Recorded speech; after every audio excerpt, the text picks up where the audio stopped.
Liverpool, Inglaterra, octubre de 2006. Una tarde fría, con el viento húmedo recorriendo las calles del centro, las luces de los escaparates competían con los turistas que buscaban recuerdos de la ciudad natal de los Beatles. Entre la multitud, un niño de apenas 5 años caminaba distraído junto a su madre. De pronto, se detuvo en seco frente a un póster. En él, la imagen inmortal de John Lennon parecía mirarlo directamente. El niño señaló con un gesto firme y dijo: «Mamá, ese soy yo cuando era famoso». Sarah Mena, su madre, pensó al principio que era una ocurrencia infantil más.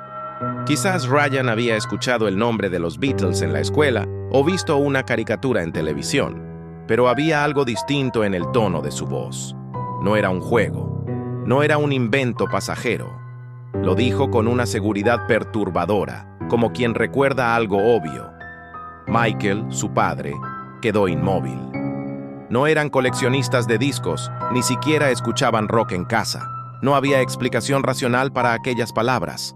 Esa noche, mientras intentaban cenar, Ryan repitió varias veces el nombre de Yoko. Sus padres se miraron confundidos.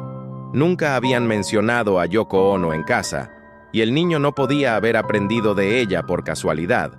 Cuando Sarah le preguntó quién era, Ryan respondió con calma: «Era mi esposa. Yo la quería mucho». Michael dejó los cubiertos en la mesa. El silencio se volvió pesado. ¿Cómo podía un niño de 5 años hablar de matrimonio y amor con esa seriedad? Los días siguientes trajeron más sorpresas. Mientras jugaba con bloques de madera, Ryan comenzó a tararear una melodía. No era una canción infantil, ni algo aprendido en la radio.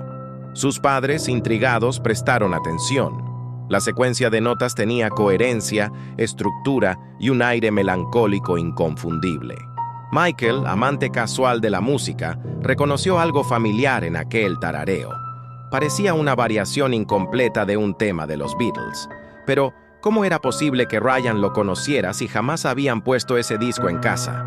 Convencidos de que quizás el niño había aprendido aquello en la escuela, decidieron indagar. Hablaron con la maestra, quien aseguró que nunca habían mencionado a John Lennon ni a los Beatles en clase. Más aún, la maestra confesó que Ryan solía cantar melodías extrañas durante el recreo, canciones que ningún otro niño reconocía. Ella pensó que simplemente inventaba.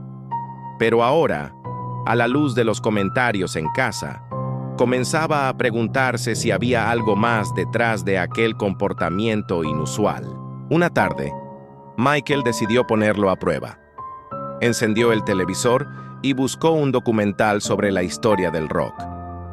Cuando aparecieron imágenes de los Beatles cruzando Abbey Road, Ryan se levantó del sofá de un salto. Señalando la pantalla, exclamó con entusiasmo: «¡Ahí estoy! ¡Caminando! ¡Con mis amigos!». Michael sintió que la sangre se le helaba. No lo dijo como una ocurrencia. Lo dijo con la certeza absoluta de quien reconoce su propia imagen. Era demasiado para seguir considerándolo coincidencia. Sarah intentaba racionalizarlo. Quizás Ryan tenía una imaginación prodigiosa. Quizá mezclaba sueños y fantasías con la realidad. Pero cada detalle parecía hundir más esa explicación. Una noche, mientras le contaban un cuento, el niño interrumpió diciendo: «Yo también escribía cuentos, pero los hacía canciones. Quería que la gente pensara en la paz». Michael, incrédulo, le preguntó qué tipo de paz. Ryan lo miró con ojos serenos y respondió: «La paz que cantaba con mi guitarra blanca». No era el vocabulario de un niño común. La familia empezó a registrar discretamente los episodios. Michael compró una vieja grabadora de casete y la escondió en la habitación de Ryan. Cada noche, el aparato captaba voces y tarareos. Lo perturbador fue escucharlos después. La voz del niño parecía cambiar. Se volvía más grave, más profunda, como si un adulto estuviera cantando a través de su garganta. Sarah lloró al escucharlo. Aquello no podía ser producto de la imaginación. Algo inexplicable estaba tomando forma en su hogar, y el miedo empezaba a mezclarse con la fascinación. Las grabaciones mostraban patrones musicales complejos. No eran simples juegos de niños, sino estructuras con armonías reconocibles. Una noche, Ryan incluso pronunció palabras en inglés con un acento sorprendentemente auténtico de Liverpool, pese a que jamás lo habían enseñado en casa. «Turn off the light, Yoko», dijo en un susurro antes de quedarse dormido. Michael, con el corazón acelerado, revisó la cinta 3 veces para asegurarse de no haber imaginado aquello. El acento, la entonación, todo era demasiado real para un niño de 5 años. El misterio se volvió insoportable cuando decidieron enfrentarlo directamente. Una mañana, le preguntaron a Ryan de dónde sacaba esas canciones. Él los miró con paciencia, como si fueran ellos los que no entendían algo evidente. «Porque yo las escribí antes, cuando era grande. Yo las cantaba con mis amigos y la gente me escuchaba. Después, alguien me hizo daño y tuve que volver en otro cuerpo». Sara sintió que el mundo se desmoronaba bajo sus pies. No era un juego. Ryan hablaba con absoluta convicción. En un intento de hallar respuestas, Michael llevó a Ryan a una tienda de discos en el centro de Liverpool. Querían comprobar si realmente reconocía algo más allá del póster inicial. Apenas entraron, el niño corrió directo a una sección específica, deteniéndose frente a un vinilo de Abbey Road. Lo tomó entre sus manos y acarició la portada, como quien toca un recuerdo preciado. «Aquí estoy, cruzando la calle», dijo de nuevo. Los clientes alrededor se quedaron observando. Sara sintió una mezcla de vergüenza y terror. La gota que colmó el vaso llegó cuando, de regreso a casa, Ryan se quedó dormido en el auto. En medio del sueño comenzó a murmurar una melodía. Michael, en silencio, reconoció que era idéntica a Julia, una de las canciones más íntimas que Lennon escribió en honor a su madre. Lo imposible era que nunca la habían reproducido en casa. Aquella canción, dolorosamente personal, fluía de los labios de un niño que jamás había escuchado un álbum de los Beatles. El misterio ya no podía ignorarse. Para entonces, Sara ya no podía dormir. Pasaba las noches repasando mentalmente cada palabra de su hijo. ¿Era posible que existiera la reencarnación? ¿Podía el alma de John Lennon haber regresado en el cuerpo de su pequeño? La idea sonaba descabellada, incluso blasfema. Pero, ¿cómo explicar los detalles, las frases, las canciones inéditas? Michael, más escéptico, buscaba desesperadamente alguna explicación científica, tal vez criptomnesia, la capacidad de recordar cosas que escuchamos inconscientemente. Pero ni esa teoría justificaba el nivel de precisión que mostraba Ryan. Decidieron entonces llevarlo a un lugar que lo confrontaría con recuerdos más concretos. El Museo de los Beatles en Liverpool. Querían confirmar si todo era fruto de coincidencias o si su hijo realmente estaba recordando otra vida. El día de la visita, Ryan parecía ansioso, como quien se prepara para regresar a casa después de una larga ausencia. Al entrar, sus ojos recorrieron cada vitrina con una mezcla de nostalgia y tristeza. Lo que ocurrió allí cambiaría para siempre la percepción de la familia Mena. El Museo de los Beatles en Liverpool es un lugar cargado de historia. Cada vitrina guarda recuerdos que han alimentado a generaciones. Guitarras originales, manuscritos, fotografías inéditas. Para la mayoría de los visitantes, es un espacio de admiración y nostalgia. Pero para Ryan, aquel edificio representaba otra cosa. Desde el momento en que cruzó las puertas, su actitud cambió. Sus ojos brillaban como si reconocieran cada rincón. Mientras otros turistas se detenían a leer los paneles informativos, él caminaba con la certeza de quien está regresando a casa. La primera prueba se presentó frente a la vitrina que guardaba la legendaria guitarra Rickenbacker de John Lennon. Ryan se detuvo, colocó la palma sobre el cristal y sonrió. Esta era mi favorita. Se sentía ligera, como si flotara en mis manos, dijo. Sara, con la piel erizada, trató de reír para disimular. pero Michael no podía apartar la vista del niño. Ninguna guía, ningún cartel ofrecía esa información. La manera en que Ryan habló, con la naturalidad de la experiencia personal, era imposible de imitar. El recorrido continuó hasta una sala con fotografías del Cavern Club, el mítico lugar donde los Beatles iniciaron su carrera. Antes de que el guía pudiera comenzar la explicación, Ryan señaló un rincón oscuro de la imagen y dijo: ahí estaba la salida trasera. A veces nos escapábamos por allí para evitar a las multitudes. El guía, sorprendido, corroboró que efectivamente había una puerta en ese lugar, un detalle que no figuraba en los folletos oficiales. La familia sintió que el misterio se profundizaba. Sarah intentaba mantener la calma, pero cada paso en aquel museo se volvía una confirmación de lo imposible. En una vitrina encontraron manuscritos de canciones, y Ryan comenzó a recitar frases incompletas, como si estuviera recordando letras que nunca terminaron en un álbum. Michael grabó discretamente aquel momento con su teléfono. Más tarde, al revisar el video, descubrieron que las frases coincidían con borradores reales de Lennon, palabras nunca publicadas en canciones oficiales. El niño, sin acceso a esos manuscritos, los recitaba como recuerdos propios. El clímax llegó cuando se toparon con una grabación de audio reproducida en una de las salas. Era una entrevista poco conocida de Lennon, donde hablaba de su visión de la paz. Ryan escuchó atento y, de pronto, completó la frase que sonaba entrecortada en el archivo. Lo hizo con la misma entonación, como si estuviera terminando una idea que le pertenecía. El guía, que estaba acostumbrado a ver fanáticos emocionarse, se quedó en silencio. Nunca había presenciado algo tan extraño en su carrera. Esa noche, de regreso a casa, la tensión era palpable. Sarah lloró en silencio en el asiento trasero del coche, mientras Ryan dormía abrazado a un folleto del museo. Michael trataba de convencerse de que debía haber una explicación lógica. Tal vez Ryan había visto algún documental por accidente o había escuchado conversaciones entre adultos, pero una y otra vez recordaba las palabras del guía. Lo que dijo no está en ningún libro oficial. Era imposible que un niño supiera esos detalles. Los días siguientes fueron aún más inquietantes.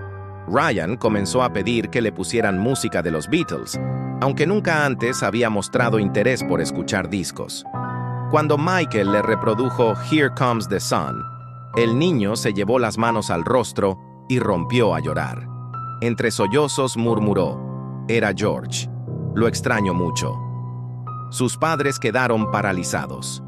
George Harrison había muerto en 2001, 5 años antes del nacimiento de Ryan. Sin embargo, el niño hablaba de él como quien recuerda a un amigo entrañable. Preocupados por la salud mental de su hijo, decidieron consultar a un psicólogo infantil. Durante la sesión, el especialista le pidió a Ryan que hablara de sus sueños. El niño dibujó un escenario de conciertos, con 4 figuras y luces brillantes. Señalando al cantante principal, dijo: ese era yo. El psicólogo, más intrigado que alarmado, recomendó seguir documentando los episodios. Sea lo que sea, no parece dañino. Puede ser una forma inusual de expresar su imaginación. Pero los padres sabían que era más que imaginación. Michael, cada vez más escéptico pero también más intrigado, decidió probar un experimento. Una noche puso un vinilo de Imagine, sin decirle a Ryan quién cantaba. Apenas sonaron las primeras notas, el niño se estremeció. Caminó lentamente hasta el tocadiscos y apoyó la mano sobre la mesa, como si estuviera absorbiendo la vibración. Con voz entrecortada dijo: esa soy yo. Esa es mi canción. Después, se sentó en el suelo y permaneció en silencio durante toda la reproducción, con lágrimas corriendo por sus mejillas. El psicólogo, al escuchar las grabaciones y testimonios, sugirió una teoría llamada criptomnesia, recuerdos olvidados que resurgen de manera inconsciente. Pero esa explicación se derrumbaba frente a un hecho evidente. Ryan estaba ofreciendo información inédita. No eran datos que pudiera haber absorbido de su entorno. Sus padres, desesperados, Comenzaron a contactar expertos en fenómenos paranormales, sin confesar demasiado a sus amigos por miedo a ser ridiculizados. La historia de Ryan empezaba a ser demasiado grande para mantenerla oculta en el círculo familiar. Un musicólogo de la Universidad de Leeds aceptó analizar una de las grabaciones nocturnas de Ryan. Lo que descubrió lo dejó atónito. La progresión armónica y las inflexiones vocales coincidían con patrones que Lennon solía usar en sus composiciones caseras. «Esto no lo improvisa un niño», declaró. «Hay una madurez musical evidente».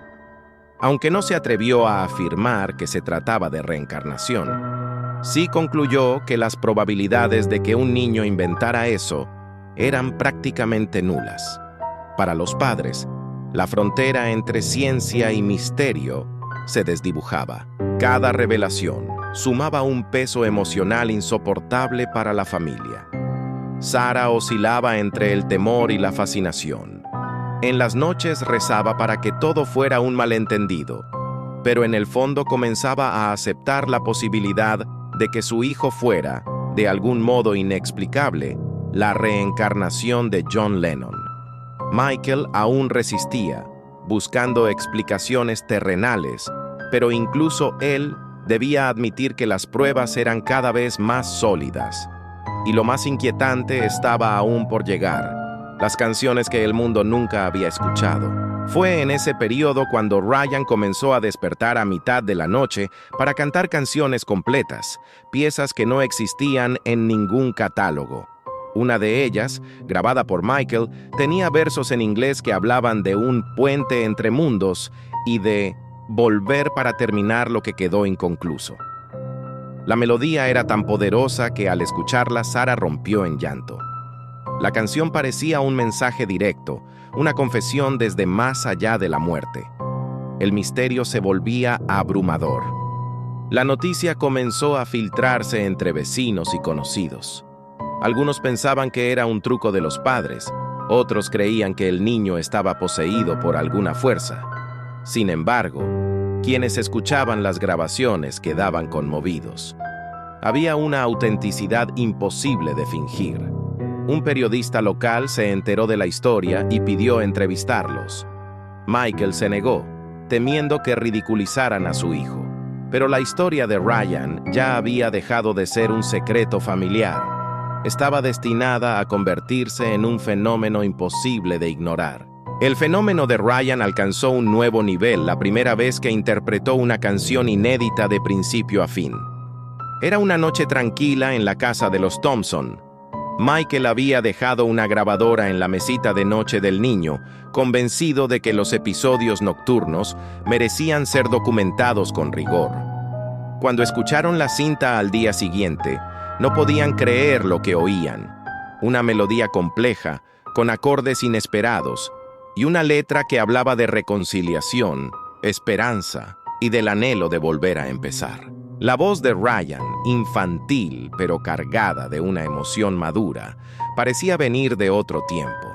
No se trataba de una improvisación desordenada, sino de una estructura musical con versos, coro y puente. Michael, que no era músico, llevó la grabación a un profesor de composición en la universidad local.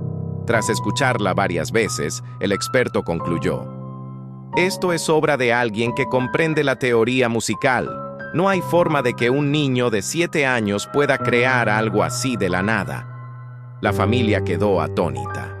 Consciente del impacto que esas grabaciones podrían tener, Michael buscó a un analista forense de audio. El especialista confirmó que la voz pertenecía a un niño, sin manipulación digital alguna, pero añadió algo desconcertante.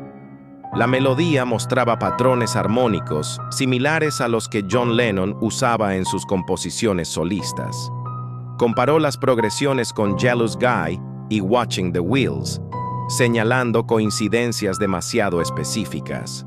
El caso ya no podía ser ignorado. Incluso los expertos empezaban a aceptar que estaban frente a algo inexplicable. La noticia llegó a oídos de un pequeño medio musical en Londres, que publicó un artículo titulado «¿El espíritu de John Lennon vive en un niño de 5 años?». El reportaje incluía fragmentos de las grabaciones y entrevistas con el profesor de música. En cuestión de días, el artículo se viralizó. Cadenas de televisión y estaciones de radio comenzaron a solicitar entrevistas. Michael y Sarah, temiendo por la privacidad de su hijo, se vieron forzados a decidir. ¿Debían exponer a Ryan al escrutinio mundial o protegerlo del ruido mediático? Finalmente, aceptaron una entrevista con un canal británico de prestigio, con la condición de que no revelaran su apellido ni la dirección de su hogar. El día de la grabación, Ryan permaneció tranquilo hasta que le pusieron frente a un piano. Sin vacilar, tocó fragmentos de melodías que no existían en el repertorio de los Beatles ni en la carrera solista de Lennon. Los periodistas quedaron estupefactos. Uno de ellos murmuró: «Esto es demasiado real para ser un montaje». La entrevista, transmitida en horario estelar, sacudió al público. Las reacciones fueron polarizadas. Algunos acusaron a los Thompson de manipular a su hijo en busca de fama. Otros creyeron firmemente que el alma de Lennon había regresado en el cuerpo de Ryan para completar una misión inconclusa. En foros de Internet, fanáticos discutían acaloradamente, compartiendo teorías y analizando cada palabra del niño. Lo que para la familia era un asunto íntimo y desconcertante, se había convertido en un fenómeno cultural. La vida tranquila de los Thompson había quedado atrás para siempre. Entre los escépticos que buscaban explicaciones racionales, surgió un investigador especializado en memoria colectiva. Argumentaba que Ryan podía estar absorbiendo, sin darse cuenta, fragmentos dispersos de información a través de los medios y conversaciones. Sin embargo, al analizar las grabaciones inéditas, incluso él admitió que había elementos que no podían explicarse con simples recuerdos filtrados. Hay una autenticidad en la emoción que trasciende lo aprendido, reconoció. Si esto no es reencarnación, es un misterio psicológico aún mayor. El caso llegó hasta Estados Unidos, donde un grupo de parapsicólogos de la Universidad de Virginia, famosos por sus estudios de reencarnación infantil, mostró interés en documentar a Ryan. Contactaron a los padres y les ofrecieron viajar a Nueva York para realizar pruebas controladas. Sarah, aterrorizada pero también ansiosa por respuestas, aceptó. Michael dudaba, pero finalmente comprendió que era la única manera de obtener claridad. Así comenzó un viaje que llevaría a la familia directamente al corazón de la leyenda, la ciudad donde Lennon vivió y murió. En Nueva York, Ryan fue sometido a pruebas cognitivas y musicales. Los investigadores le mostraron fotografías de distintos artistas de la época, mezcladas con rostros desconocidos. El niño señaló con certeza a George Harrison y Paul McCartney, llamándolos «mis hermanos de música». Ante una foto de Yoko Ono, sus ojos se llenaron de lágrimas. «Ella sabe quién soy», murmuró.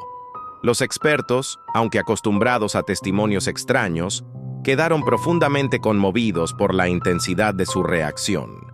La posibilidad de un fraude parecía cada vez más lejana. En una de las pruebas más impactantes, los investigadores reprodujeron grabaciones privadas de Lennon nunca divulgadas al público, obtenidas con permiso de los archivos de la familia. Ryan, sin vacilar, completó fragmentos olvidados de letras interrumpidas. Lo hizo con tanta naturalidad que los presentes quedaron petrificados. ¿Cómo podía un niño acceder a material jamás publicado? Para los científicos, la experiencia rompía los límites de lo comprensible. Documentaron todo en video, conscientes de que aquello se convertiría en uno de los casos más intrigantes de su carrera. Durante las noches en el hotel de Manhattan, Ryan continuó cantando canciones inéditas. Michael, con la disciplina de un investigador improvisado, grababa cada sesión. Una de esas canciones hablaba de la Puerta del Dakota, el edificio donde Lennon había sido asesinado en 1980. La letra decía: «Volví a ese portal de sombras, pero el tiempo no me dejó entrar». Al escucharla, Sarah sintió que se le helaba la sangre. El niño no tenía idea de lo ocurrido allí, y sin embargo, describía el lugar con precisión poética. Los investigadores decidieron llevar a Ryan al edificio Dakota en una visita discreta. Al acercarse, el niño se detuvo y se quedó inmóvil. Con voz temblorosa dijo: «Aquí terminó todo. Aquí dejé mi vida atrás». Sus padres, horrorizados, lo abrazaron intentando protegerlo de un dolor que no entendían.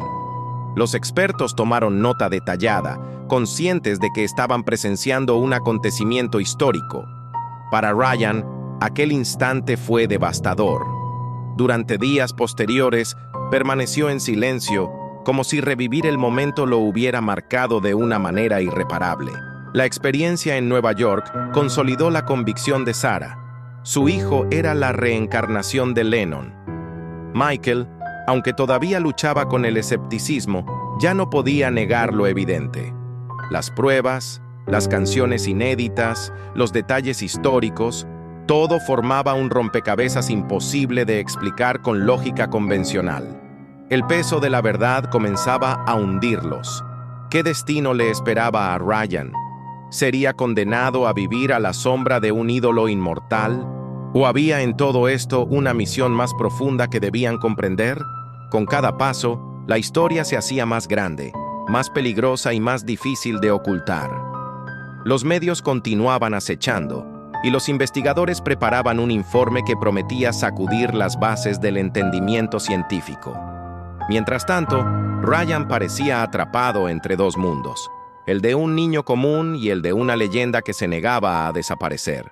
Y lo más inquietante estaba aún por manifestarse: el encuentro con la única persona viva que podría confirmar o negar lo imposible, Yoko Ono. El 29 de diciembre de 2006, Ryan y sus padres cruzaron finalmente las puertas del apartamento de Yoko Ono en el Dakota Building. La tensión era palpable. Sarah apretaba la mano de su hijo mientras Michael seguía con la cámara, registrando cada movimiento con un nudo en la garganta. Ryan caminaba con una calma inquietante, como si conociera cada rincón de aquel lugar. Cada paso suyo parecía ensayado, como si los pasillos del apartamento fueran un escenario familiar. Cuando vio a Yoko esperándolo en la sala principal, los ojos del niño se llenaron de lágrimas. «Yoko, mi amor, te extrañé tanto», susurró con una voz que parecía la de un adulto. Yoko, al principio escéptica, sintió cómo sus piernas temblaban. La forma en que Ryan la miraba, con una ternura y profundidad imposible de describir, la desarmó por completo. Era como si el tiempo hubiera retrocedido 26 años y John estuviera de nuevo frente a ella. Ryan se acercó lentamente y tomó sus manos. Sus labios pronunciaban palabras cargadas de un amor que trascendía la infancia. «¿Por qué estás tan triste? Puedo verlo en tus ojos. Has estado llorando mucho desde que me fui». Yoko, sin poder contener las lágrimas, reconoció la voz y los gestos que había amado décadas atrás. Cada movimiento de Ryan, cada expresión, era un eco exacto de Lennon. La familia de Ryan permanecía en silencio absoluto, sintiendo que eran testigos de algo sobrenatural. La conversación avanzó hacia recuerdos íntimos que solo Lennon y Yoko compartían. Ryan preguntó por el piano blanco, señalando exactamente dónde estaba. «¿Puedo tocarte la canción que nunca pude terminar para ti?». Sin esperar respuesta, se sentó y comenzó a tocar una melodía inédita, con técnica y sensibilidad imposibles para un niño de 5 años. Cada acorde era perfecto, cada pausa, cada matiz, idéntico al estilo compositivo de Lennon. Yoko escuchaba en silencio, con los ojos llenos de incredulidad y emoción. Mientras Ryan tocaba, sus padres y Yoko sentían cómo el tiempo se dilataba. La música llenaba la habitación de una melancolía que trascendía generaciones. La canción hablaba de amor eterno, separación y promesas incumplidas. Al terminar, Ryan susurró al oído de Yoko algo que la dejó completamente devastada. «¿Todavía guardas mi última carta? La que escribí antes de morir, para decirte que siempre volvería. Aquella carta existía y nadie, ni siquiera los hijos de John, conocía su contenido». Yoko, con lágrimas corriendo por sus mejillas, asintió lentamente. Ryan sonrió con tristeza infinita. Porque yo la escribí, mi amor, y he venido a cumplir mi promesa. La emoción en la habitación era indescriptible. Los presentes comprendieron que el niño no solo reproducía recuerdos, sino que los encarnaba. Su voz, sus gestos y sus canciones eran la evidencia de una conexión imposible entre la vida y la muerte, entre lo tangible y lo espiritual. Ryan luego se dirigió al piano otra vez. Sus pequeños dedos comenzaron a tocar The Bridge Between Worlds, una composición desconocida hasta ese momento, cargada de belleza sobrenatural.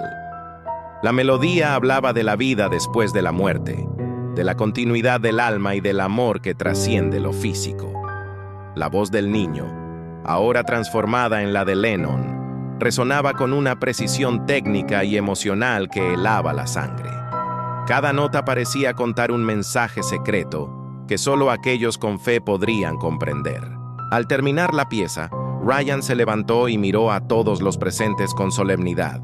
Esta canción debe llegar al mundo. Es mi último mensaje, por eso regresé. Sus palabras no eran arrogancia ni juego infantil, sino la declaración de un propósito que trascendía la comprensión humana. La familia comprendió que no estaban ante un simple fenómeno musical, sino ante un niño que había traído consigo un fragmento de la historia y del alma de John Lennon. Los días posteriores al encuentro fueron un torbellino de emociones y descubrimientos. Michael y Sarah organizaron cuidadosamente la documentación de cada evento. Grabaciones, dibujos, pruebas científicas y testimonios.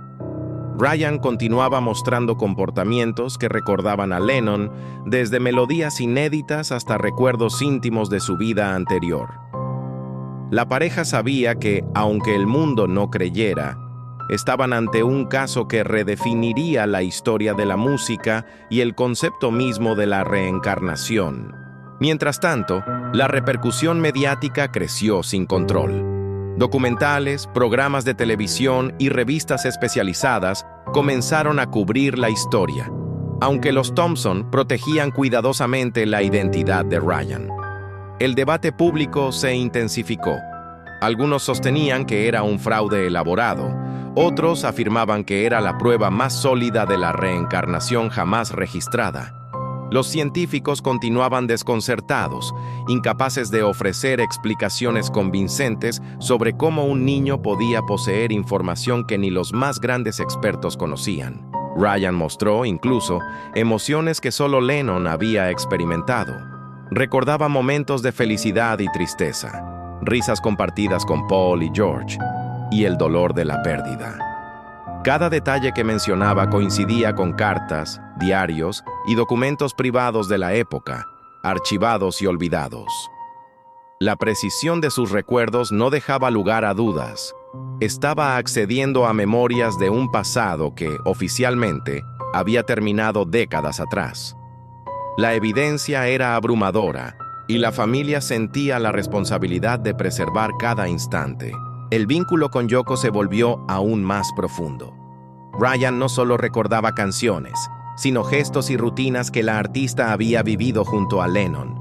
Señalaba muebles, instrumentos y posiciones exactas de objetos que coincidían perfectamente con fotografías y planos del apartamento. Cada revelación causaba un estremecimiento colectivo. Los expertos, los padres y Yoko misma comprendían que aquello no podía ser fruto de la imaginación. Era la prueba de que un alma puede volver para cumplir lo que quedó inconcluso.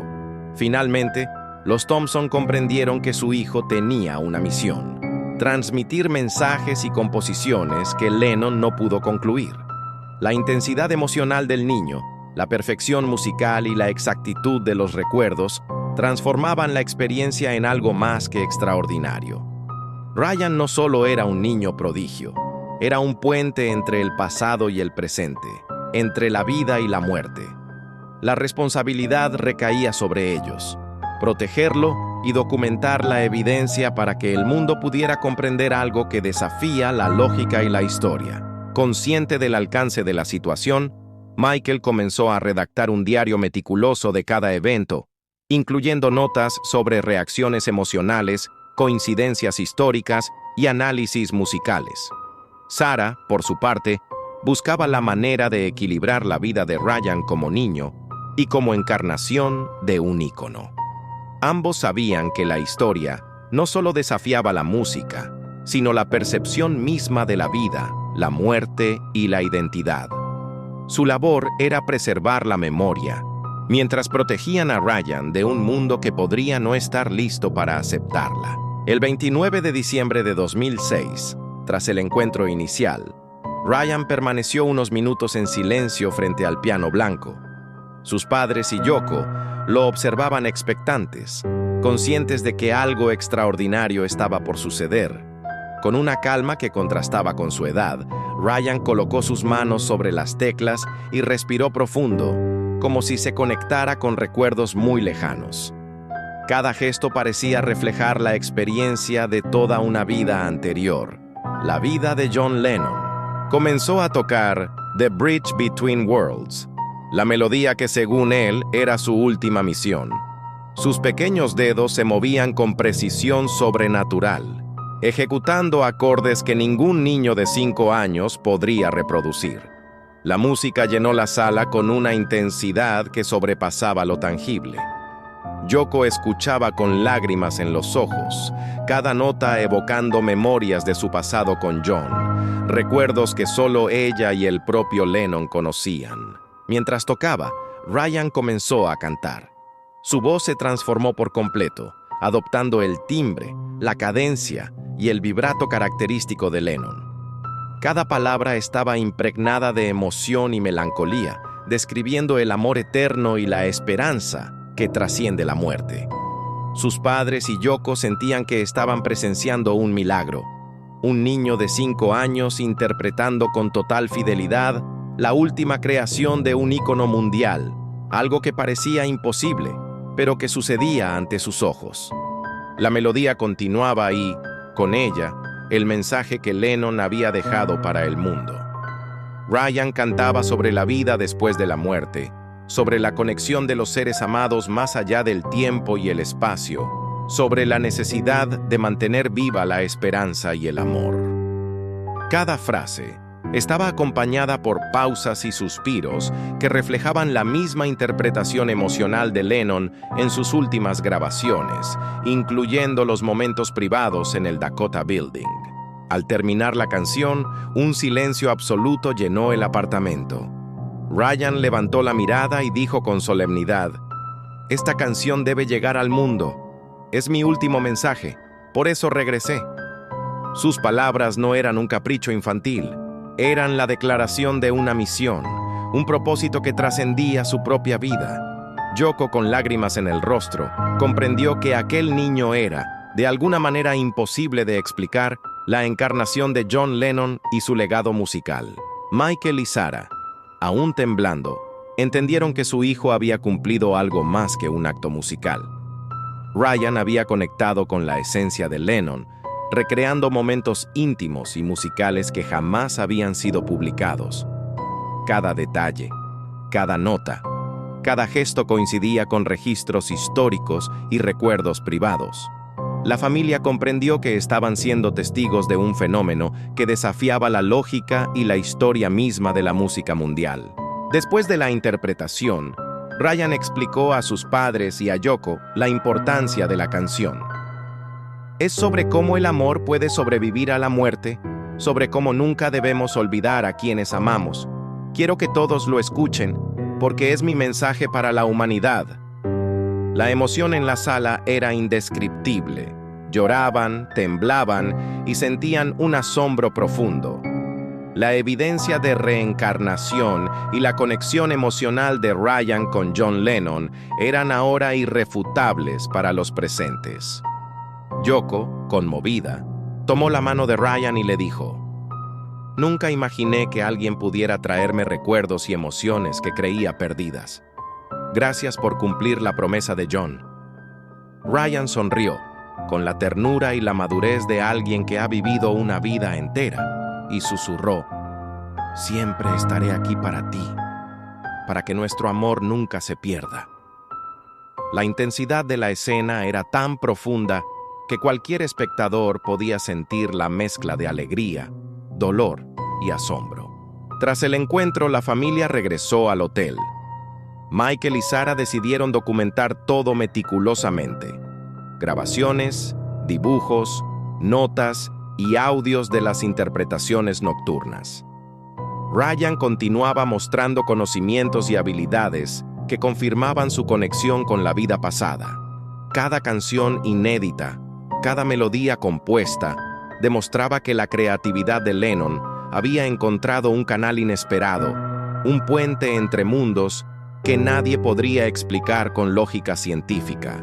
Durante los días siguientes, Ryan siguió tocando y cantando melodías inéditas, algunas de las cuales coincidían con notas y bocetos guardados en archivos privados de Paul McCartney y Yoko Ono.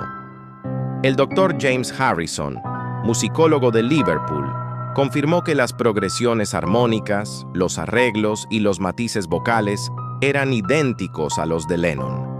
La música que Ryan interpretaba no solo era nueva para el mundo, sino que poseía una autenticidad histórica y emocional que desafiaba toda explicación.